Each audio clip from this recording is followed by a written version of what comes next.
আসসালামু আলাইকুম প্রিয় শিক্ষার্থী বন্ধুরা, আজকের ক্লাসে তোমাদের সবাইকে স্বাগত। আজকে আমরা আলোচনা করব সংখ্যা পদ্ধতির যোগ নিয়ে।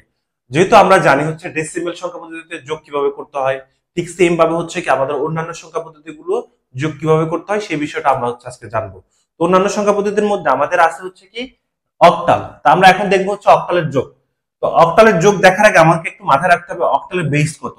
অক্টালের বেস হচ্ছে 8, কিন্তু বেস হচ্ছে 8 কিন্তু সর্বোচ্চ মান কত?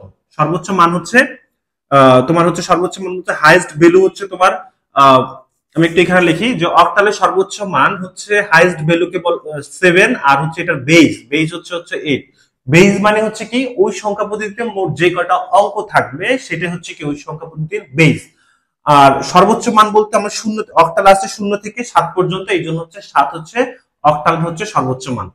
তো যখনই আমরা দেখব যে অক্টালের যোগফল বা যে কোনো সংখ্যা পদ্ধতির যোগফল তার বেসকে অতিক্রম করে, তাহলে সেই সংখ্যাটাকে আমাকে বাদ দিতে হবে, অতটুকু বাদ। যেমন হচ্ছে এখানে আমি যদি বলি হচ্ছে আহ এখানে কত আছে, এখানে হচ্ছে 3 আর হচ্ছে কত 5, তাহলে 3 আর 5 যোগ করলে কত 8 হবে। এখন আমি এখানে কিন্তু 8 লিখতে পারবো না। কেন লিখতে পারবো না? কারণ হচ্ছে অক্টালে কিন্তু 8 নামের কোনো সংখ্যা নাই, অক্টাল আছে 0 থেকে 7।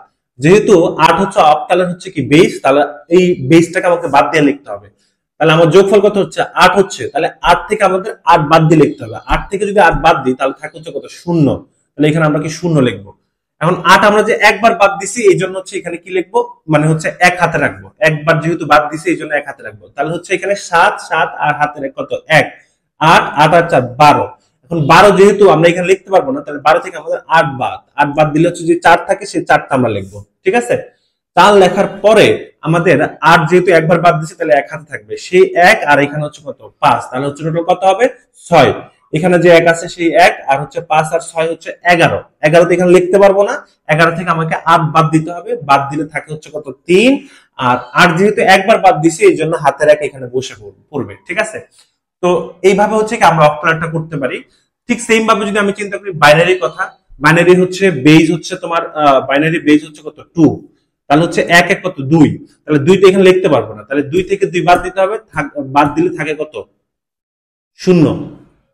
আচ্ছা, সব থেকে বড় কথা হলো বাইনারি তোমার হচ্ছে যেহেতু অত্যন্ত ক্ষুদ্র একটা সংখ্যা, যেমন হচ্ছে 0 আর 1 ছাড়া আর কিছু নাই।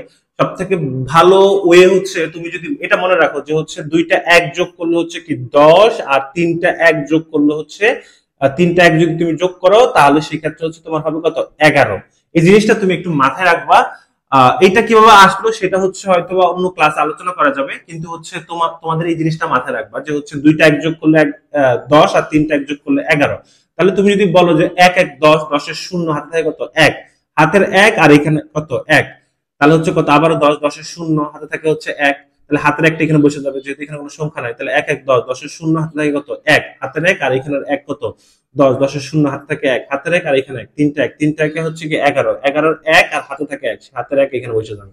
শেষ, এটা হচ্ছে আমাদের বাইনারির যোগফল।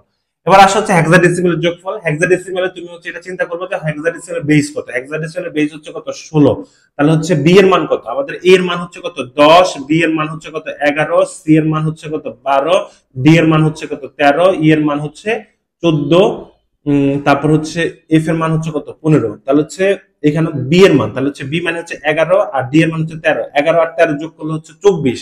তুমি হেক্সাডেসিমালে 24 লিখতে পারবে না, তাহলে 24 না লিখতে পারলে তাহলে 16 এখান থেকে বাদ দিয়ে দাও। 24 বাদ দিয়ে 24 থেকে যদি 16 বাদ দিয়ে থাকে হচ্ছে 8, তাহলে সেক্ষেত্রে তুমি 8 লিখবা। ঠিক আছে, আচ্ছা তাহলে 16 কতবার বাদ দিছে একবার। এখন তুমি চিন্তা করো 16 যদি তোমাকে দুইবার বাদ দিতে হইতো তাহলে যদি তুমি 2 হাতে রাখতা। ঠিক একইভাবে যদি অক্টালে যদি তুমি এটা চিন্তা করো যে হচ্ছে আর যদি তুমি 2বার বাদ দাও তাহলে 2 রাখতে হবে হাতে, আর আর যদি তুমি 3বার বাদ দাও তাহলে 3 হাতে রাখতে হবে। ঠিক আছে, ঠিক এরকম ভাবে তাহলে হচ্ছে ডি, তাহলে আমরা হচ্ছে এখানে 1 হাতে আছে, আর ডি এর মান হচ্ছে 13, 13 আর 1 কত 14, 14 এর মান হচ্ছে কত ই, তাহলে সি এর মান কত, সি এর মান হচ্ছে 12, আর এফ এর মান হচ্ছে 15, 12 আর 15 হচ্ছে 27, 27 থেকে 16 বাদ দিবা। 27 থেকে যদি 16 বাদ দাও তাহলে থাকে হচ্ছে 11, 11 হচ্ছে তোমার ডি, হাতে থাকে কত 1, মানে 16 একবার বাদ দেওয়ার কারণে, তাহলে 1 আর হচ্ছে 9 কত 10, 10 আর হচ্ছে এর মানও 10, তাহলে 10 10 হচ্ছে 20, 20 তো লেখা যাবে না, 20 থেকে তুমি বাদ দিবা হচ্ছে 16, তাহলে থাকে হচ্ছে কি 4, 16 কতবার বাদ দিছে একবার, সেই 1 এখানে লিখবা। এটা হচ্ছে তোমার হচ্ছে হেক্সাডেসিমাল অ্যান্সার। তো তো আজকের এই যোগের ক্লাস এই পর্যন্তই ছিল। আশা করি তোমরা বুঝতে পারছো, এবং তোমাদের যদি অন্য কোনো অঙ্ক থাকে এরকম যে যোগ করতে পারতেছো না, তাহলে সেক্ষেত্রে অবশ্যই কমেন্ট বক্সে জানাবা, তাহলে অবশ্যই আমি সেটার উত্তর দিয়ে দিব। আর ধারাবাহিকভাবে ক্লাস দেখার জন্য আমাদের সাথেই থাকবা।